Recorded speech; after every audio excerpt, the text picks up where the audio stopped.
Wow, so the languages, I love the languages. It's interesting, and I love the Quebecois accent in Montreal. So because there are so many people from different areas, or a lot of people French is their second language, the accent, the Quebecois accent, isn't as strong in Montreal. You'll hear it, but I mean, you have people from France, you have people from French-speaking countries in Africa or from Haiti,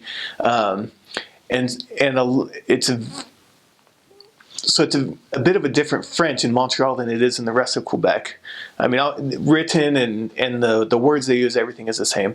But as you get further away from Montreal and some of the small towns, there's a lot more slang.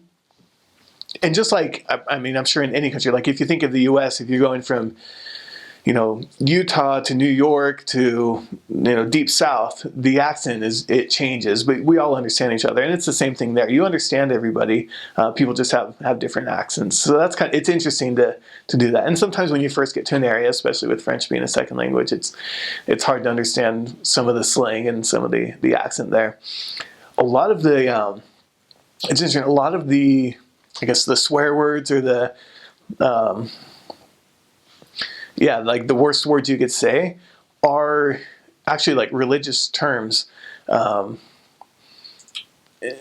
fact, so the word tabernacle, their French word tabernacle, can either be a very sacred term or it could be used as a very foul word, depending on the context and how you use it. And so that's something to be aware of and be cautious, especially if you're talking about the Mormon Tabernacle Choir.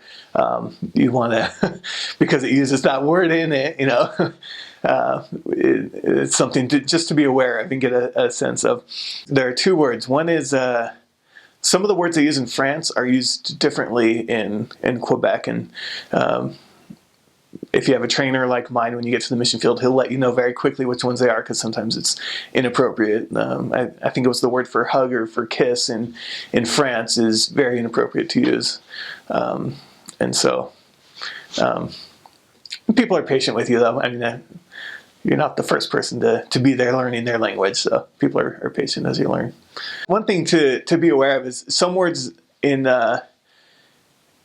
France, a stop sign says STOP. They say stop, just like the English word stop. In Quebec, they use the word arrête. It's ARRET, and it's so it's interesting. In Quebec, sometimes they've used an older form of a word or a more true to French, historic French word in their translations. And other times, you'll hear them use English words.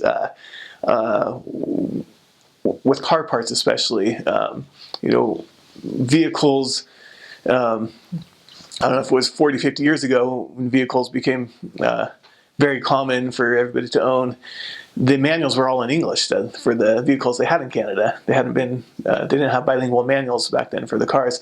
And so it's le tire for a car tire.